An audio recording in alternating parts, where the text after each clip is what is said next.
fellow babies, and welcome to the show that no matter what your uncle tells you, it is reminding you here, and I'm telling you, it's definitely not cool to use a dentist drill as a sexual device. We're back. It's the 42 show. No, I'm on a hate rant for dentists here. I'll tell you all about it another time. Yeah. Well, indeed. Well, we've got lots of stuff we're not going to report tonight. Scientists say it's okay to pee in the shower. Good news for everybody who likes doing that. A Stanford expert on lying and technology has been accused of lying about technology. Oops. And after the Russian ship docks to the space station, astronauts report a foul smell. It must have been Sergei's garlic stroganoff. So back to Dick, and he can tell us why he's not been here. Yeah. I had a dentist appointment, got a couple of things done, and mostly recovered, but not quite. There won't be an after show tonight. I'm not going to be able to, but hopefully by Sunday, PubChat's a go, and I'm back to normal. I'm getting there. But we've been talking about Australia and their push to do a under 16, no more social media for you guys. Well, they've done it. Australia's parliament has passed the world's first law banning social media for children under 16, putting tech companies on notice to tighten security before a cutoff date that's yet to be set. Because the whole thing is Australia has banned kids under 16 for being on social media, but they've pretty much left the onus up to the social media companies. You keep them off the platform or we will give you hell. The government is pretty much just going, no, it's not our problem. You figure it out. It's not a bad idea. I don't know about the age limit. I'm not, but just the idea that it is on them. The Senate approved the social media ban late Thursday, the last sitting of its day of the year. It took months of debate. But as we'll get to here, the law passed really quickly. Under the new law, tech companies must take reasonable steps to prevent underage users from accessing social media services or face fines of nearly 50 million Australian dollars. It's the world's toughest response yet to a problem that has seen other countries impose restrictions, but not hold companies accountable for breaches of a nationwide ban. It's expected to hit Snapchat, TikTok, Facebook, Instagram, Reddit, and X, but that list could expand, and I think it would have to. Prime Minister praised the new law, saying to parents, we got your back. Platforms now have a social responsibility and ensure the safety of our kids is a priority for them. Now, there was a couple other, beating the chest, look at me things, and maybe rightfully so. I'm not sure where I fall on this because it's 15 and under is not allowed on. The bill was backed by most members of Australia's main opposition party as well. But it met fierce opposition from some independents and smaller parties, including Greens Senator Sarah somebody, who accused them of trying to fool Australian parents. I could read the whole thing, but it comes up as you're kind of for it and you're kind of against it at the same time, and you're just a little bit confused. So we're going to skip that babble and we're going to go right to but the government has faced considerable criticism, again, for the speed of the legislation. So submissions to a Senate committee inquiry into the bill were open for just 24 hours before a 3-hour hearing on Monday. The inquiry report was released Tuesday. The bill passed the lower house on Wednesday, and it went to the Senate. More than 100 submissions were made, and almost all submitters and witnesses expressed grave concerns about the speed of this going through, in how important it is, and thorough inquiry, and it should be the thing. But they did overall recommend it be passed, and it got through. So in Australia, coming up very soon here, you have a situation where everybody 15 and under is now off social media. It's going to be amazing to see how this plays out, both legally and to the social media companies that are going to face this, because 15 and under is an unbelievably huge market for influencers to influence those people. That's where a lot of the cash is going. Yeah, we're going to see a re-rise of things like Club Penguin. Yeah. That's where my kids used to hang out, Was it? when they were young. Yeah. But yeah, so it'll be really interesting to see. And then is this also a venue for people like Disney to jump in with some very corporate specific stay in our world branding thing? But it's Disney, so it's for kids, so it's got to be fine. Like, you see what Ironically, you said that because Club Penguin was bought by Disney. No wonder nobody knows what it is anymore. They have a great way of doing that. So yeah, I really can't wait to see how this is going to work out, because your average 15-year-old is going to be able to get by little restrictions. So are the companies going to step up and do this right, or are they just going to pay off fines because the marketing to the kids is that valuable? Yep. Let's see. Absolutely. Yeah. Elon. You all know Elon. Yeah, that lovely little cheeky fella. Well, he's caused a bit of a controversy again, as always. He stirred up the internet. It started on November 24th when Musk tweeted a meme about his neighbor knocking at 2:30 a.m. while he played the bagpipes. Fans, don't like to call them Musk fans, but there's fans, immediately questioned why he was awake so late, with one jokingly suggesting, "You don't sleep because you're a vampire." Musk leaned into the joke, replying, "I'm a time-traveling vampire." When another speculated that he might be an alien, he upped himself, saying, "I'm a time-traveling vampire alien." And then to keep gag going, Musk updated his Twitter profile to read verified since 3000 BCE. So then the fans had a field day. I'm not going to go into the things they said about him, whatever, because it's just a load of bollocks. But somehow, I don't know. Maybe he's just like he's just setting up for the truth. It's all going to come out eventually. We all know he's a lizard underneath that. Yeah. Well, it's unbelievable. The guy is, so many bricks shy of a load that I think he's just driving an empty truck down the road at this point, right? As far as Twitter is concerned. Yeah. But let's keep on Musk for a second, shall we? Because I have another one here on that buffoon. Now, I know that's not Elon Musk. Let me catch up. So Elon Musk's X has now weighed in on the pending sale of Alex Jones's Infowars to the satirical newspaper The Onion, because The Onion won in bankruptcy court, and they won not just access to Infowars or whatever, the main www, but they won all social accounts, right? So X, Twitter, whatever, YouTube, the whole 9 yards. Sorry, everybody. And Elon Musk has come in and said, no, you do not own the X account for Infowars, because X owns the account and they cannot be sold or transferred to a third party. This is true, right? And it says, so X says users own the content they post, but we own the account and we license you usage to the account when you're on the platform. This is what they're saying. And they're saying it's in the terms of service. So I haven't gone and looked yet because we barely got this together. I'm on pain pills and the whole bit still. Let's just, but, and so X is now fighting this, right? So, Musk has already done this as well.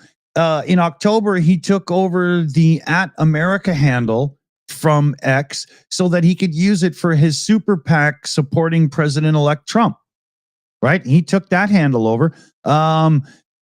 And they're saying the terms of service effectively license the accounts to individual users. Effectively. Notice the legal things here, right?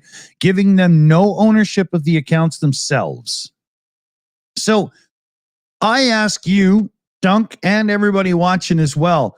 Why in hell would X care about the InfoWars account? Well, let's look at X's owner, Musk.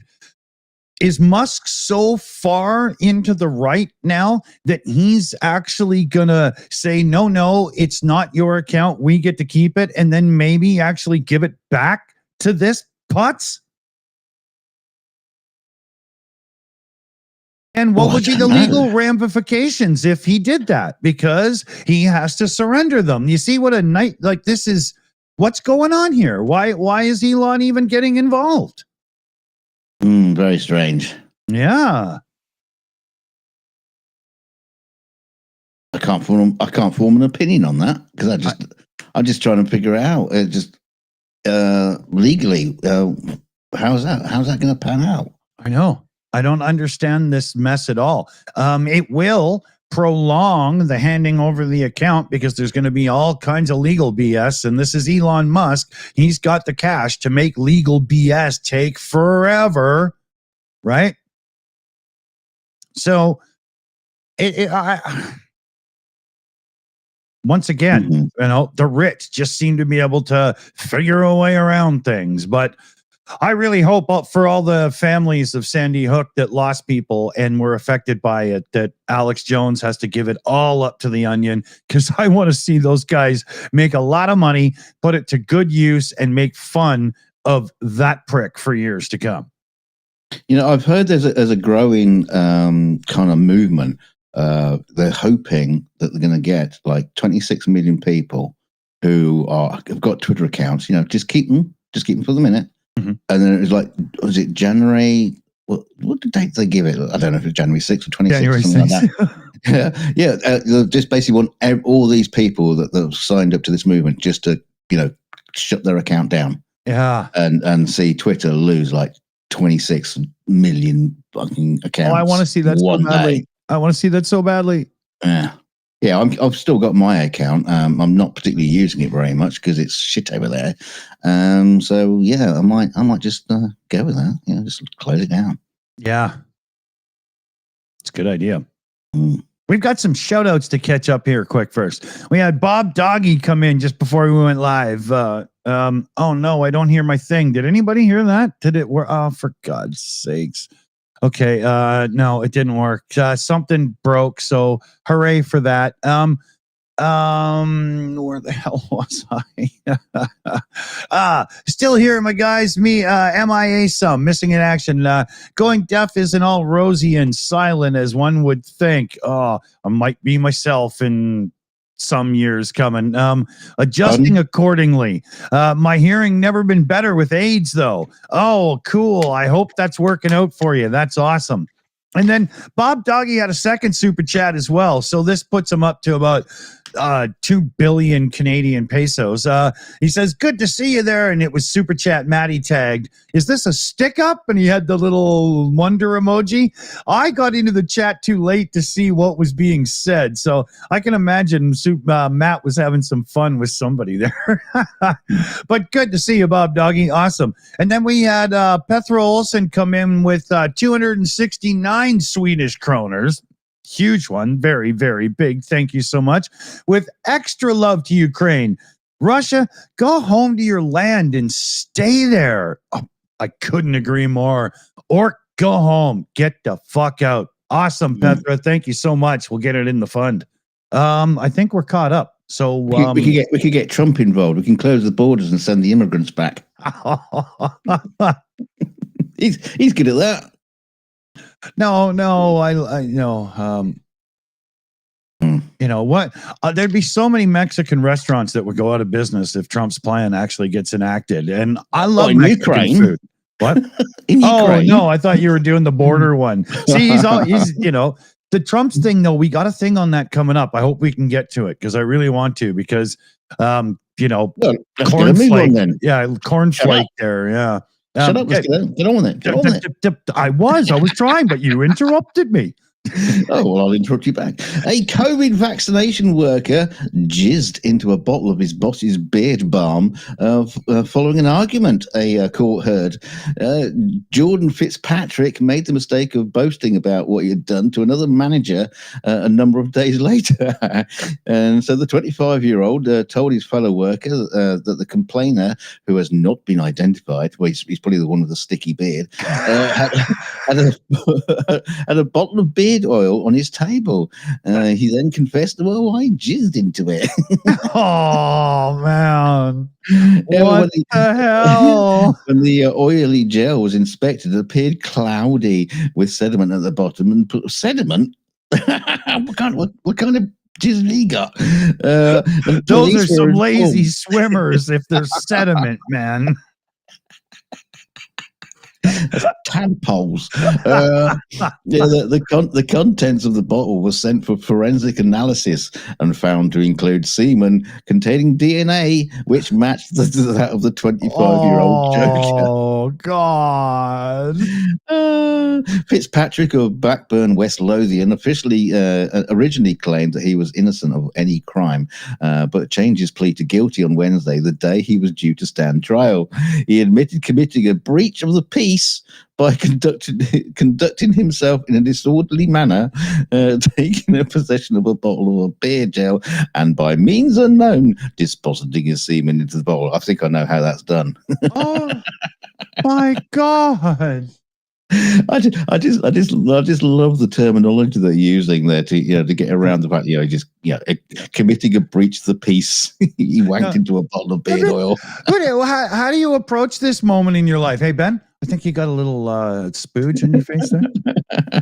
I wonder if he took the bottle away from the table it was sitting on and went and did it somewhere privately, or just did it there and then.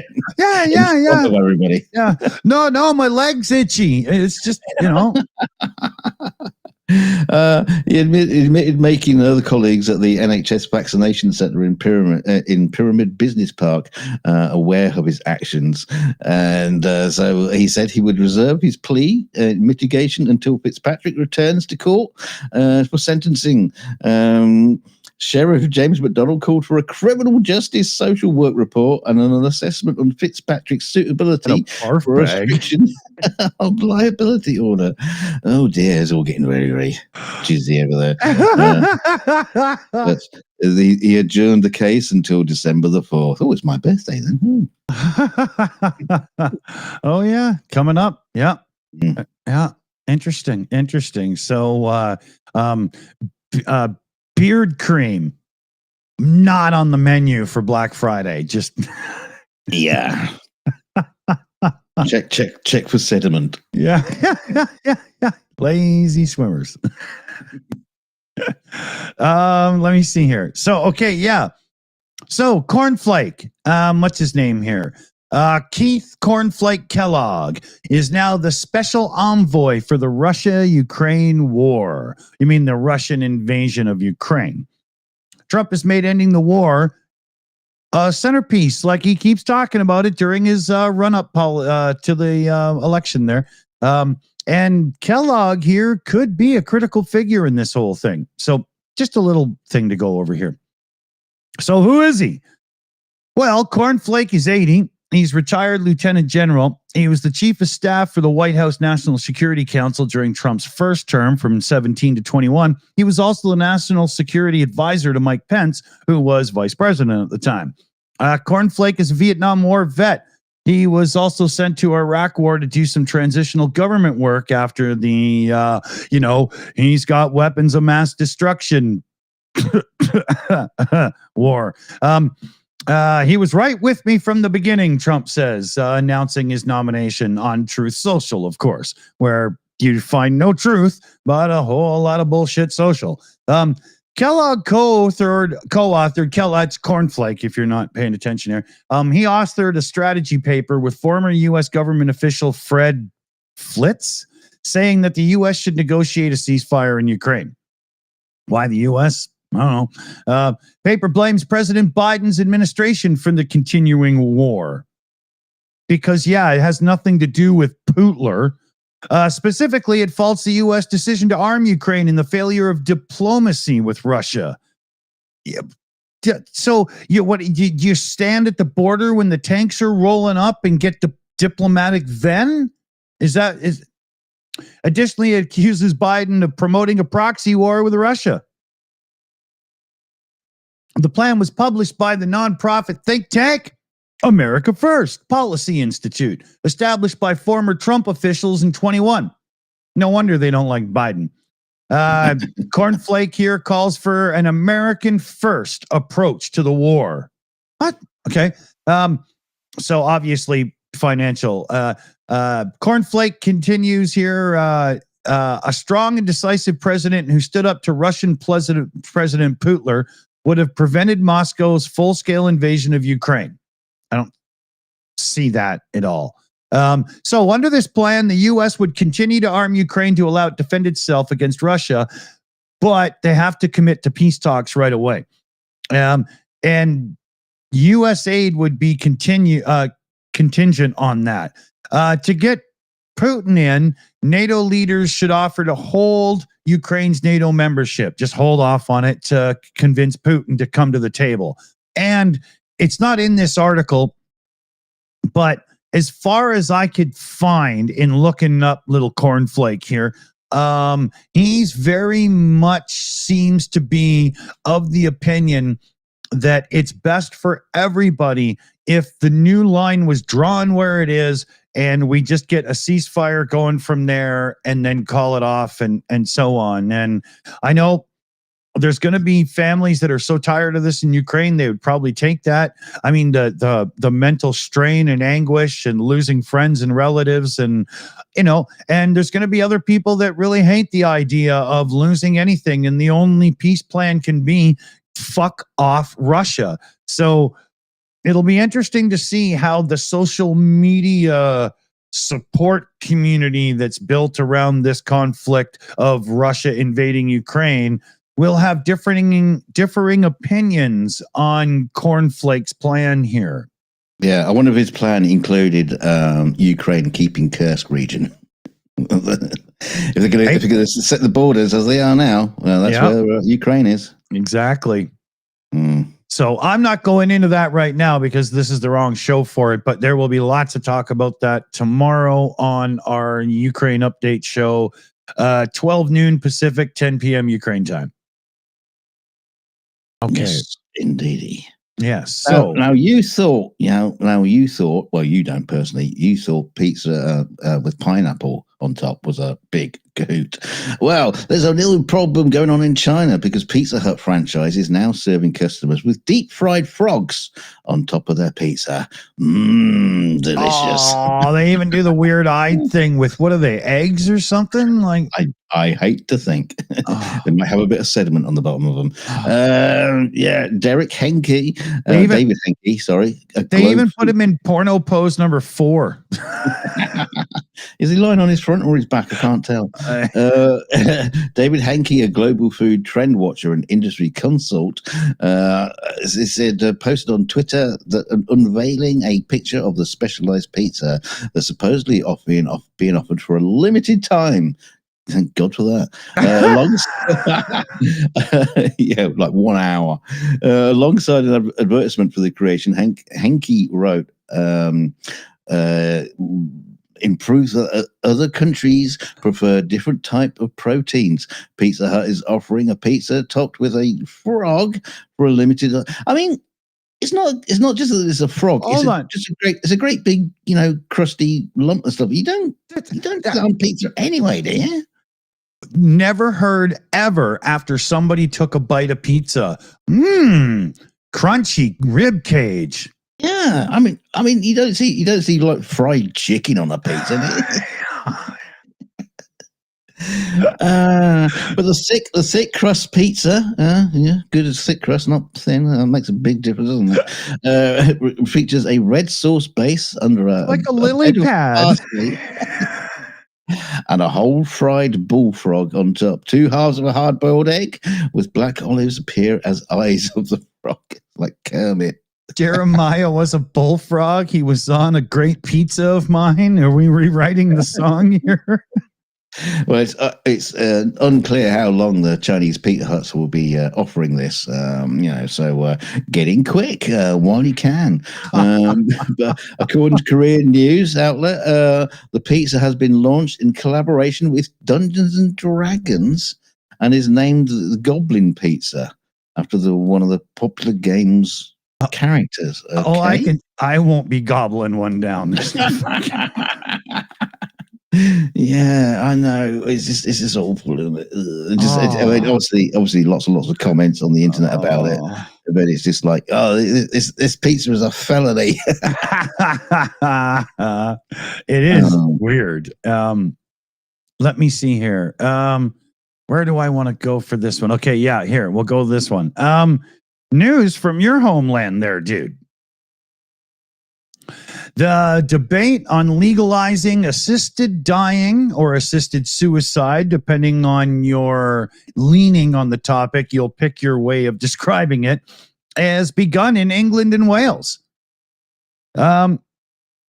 We've got this going on in Canada now, so I think at least in some provinces, I don't want to. I'll get it wrong if I even start, so I should stop. But they're starting the debate today on a proposal to help terminally ill adults end their lives in England and Wales. It's the first time the House of Commons has had the opportunity to vote on legalizing what some people call, as I said, assisted dying or suicide. Ahead of the debate on the terminally ill adults, 180 lawmakers have indicated they will back it. 150 are against. 300 have not said publicly what they're going to do at all. So it's very much up in the air. You got issues of ethics, grief, law, religion, crime, money, confused elderly that are still well enough could be coerced, and, bad families and all kinds of stuff that they have to, get their heads around before they can figure this out, right? It's going to be interesting because a lot of people have already very much made their minds up on this based on personal experience. You've got some people who just didn't want to let go and were pouring money into keeping the person alive until the last moment. Then you got other people that were wishing that they could have ended the suffering for the person a bit earlier. It's all very personal. It's going to be very heated, very emotional. It'll be interesting to see how this plays out. I hope humanity can handle it and it doesn't turn into a fiasco like, modern politics. I hope this can be done properly. But to be honest, in this day and age, there seems to be this thing going on where people, once their mind's made up, they aren't willing to say, yeah, okay, fine, you do it your way, I'll do it my way. It's no, you're wrong. It can't just be fine. So... See, I'm already on an official government program of assistant dying. That's why I drink and smoke. Yeah. No, they call me every morning to see if I want the flight. They say it's free. You can come on over and help. Just step into this booze. Yeah. So but it's going to be interesting. Very interesting. I don't want to give opinion yet because, geez, I don't know. Well, staying in this country, the People for the Ethical Treatment of Animals group, otherwise known as PETA or Petty, if you want to call them that, wrote to the owners of a pub in Her Street, Birmingham, saying that the name of the pub was derogatory. The name of the pub was the Sly Old Fox. Oh, come on. That's not, they are. That's why we call people that. I mean... Yeah, Elisa Allen from the campaign group asked them to consider swapping Sly with Clever. I'm surprised he didn't, had a problem with the word old. People on social media have said that the request trivialized animal rights issues. Yeah, it does. But Miss Allen has hit back, saying that critics were getting their knickers in a twist. Well, how about you? How about you, Miss Allen? Wow.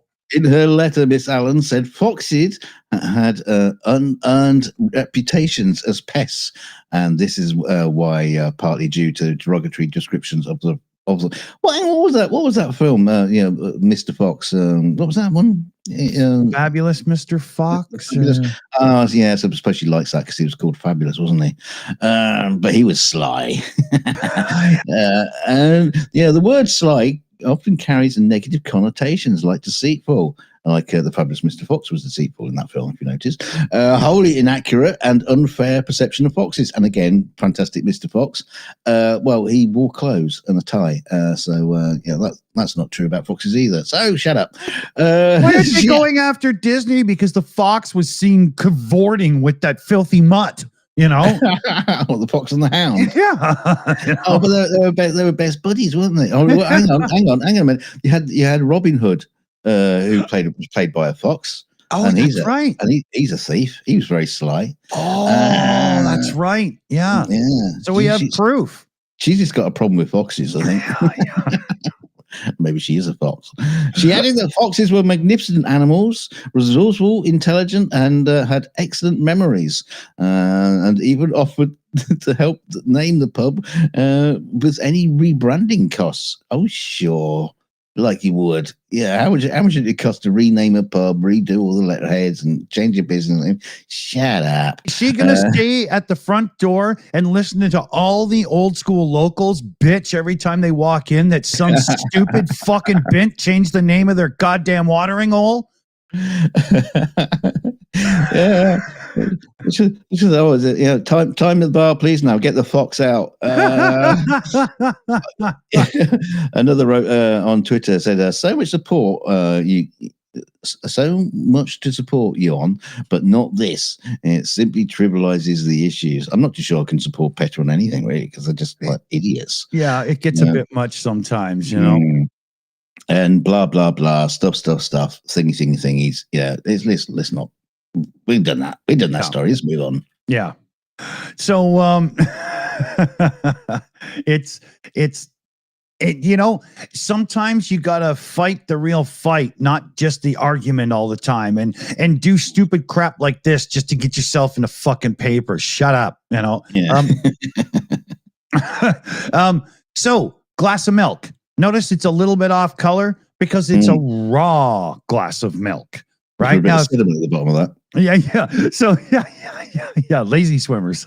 So the deal is, if you don't know what I mean in raw milk, unpasteurized, right? Sort of right from the farm to your thing. And in California, it's kind of popular with the Birkenstock crowd, let's call them. And bird flu virus has been found in a batch of raw, unpasteurized milk sold in California.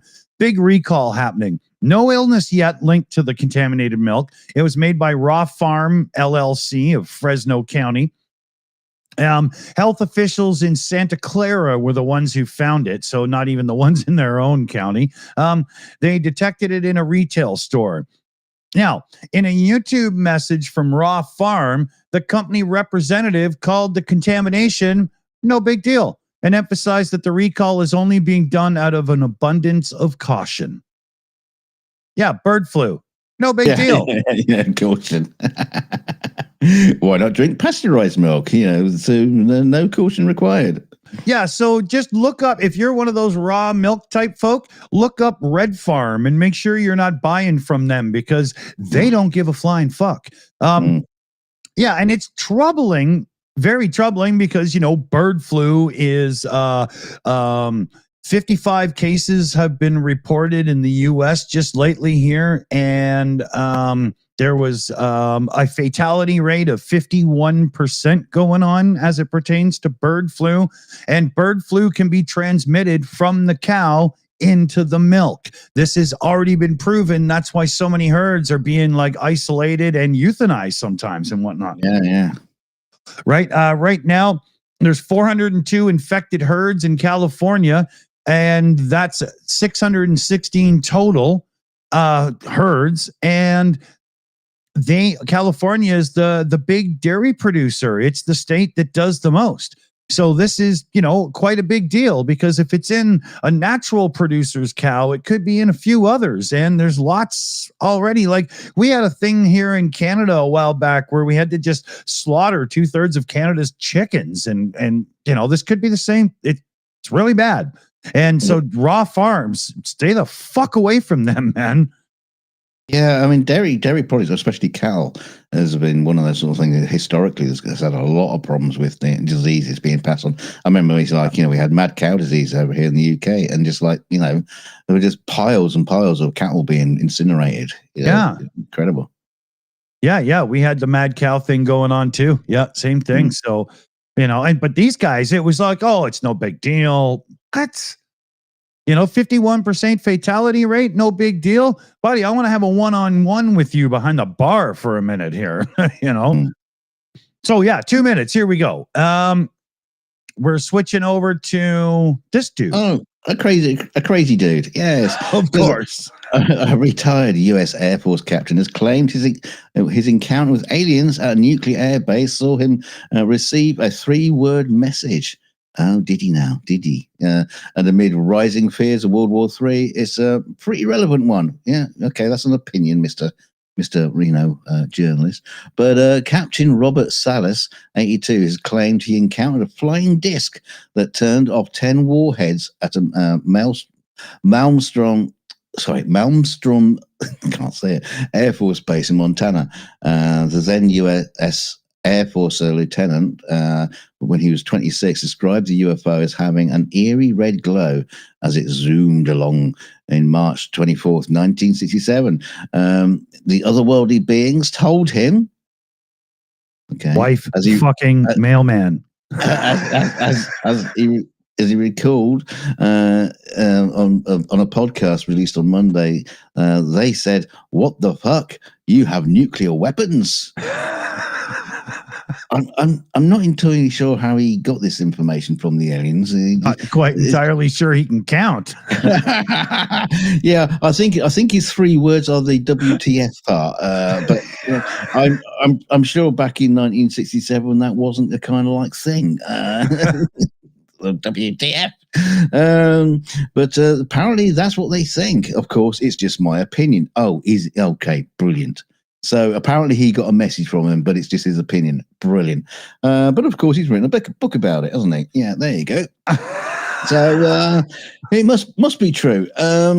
Yeah. Again, this guy is another one of those guys who's just on the UFO circuit, selling his book, blathering out shit. He says they really do come in peace because they want to switch off all the nuclear weapons. Yeah, well, apparently, and then take us over because it'll be easier, right? Yeah, it's a bit like Putin, isn't it?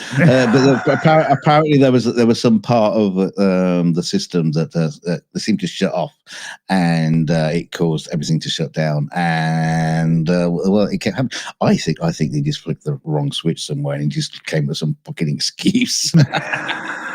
Oh yeah, it was UFO. I saw a flying saucer. Yeah, he was incompetent, and now he's written a book about it. What a load of bullshit! Exactly. Anyway, we're out, so we don't have to talk about this idiot anymore. Yeah, we got thanks to the team in the credits, and thanks to you all for joining us. We'll see you tomorrow, and as I improve, we'll have some after show and pub chat stuff. But I need a little break now already. Thanks for joining us, everybody. Poor pudding. Oh, I want painkillers right now.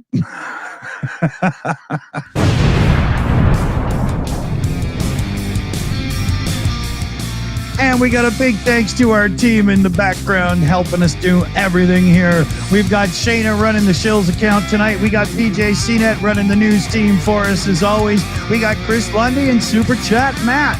So thanks, everybody. And, pain pills. Here I come. And thank you so much, everybody, for your super chats, your donations, and becoming channel members, and all those kind of lovely things. And keep the channel ticking over. Don't forget to hit like on the way out. I'm going to do that right now, so you can just damn well do the same. Don't forget to share us out. Share us out on social media.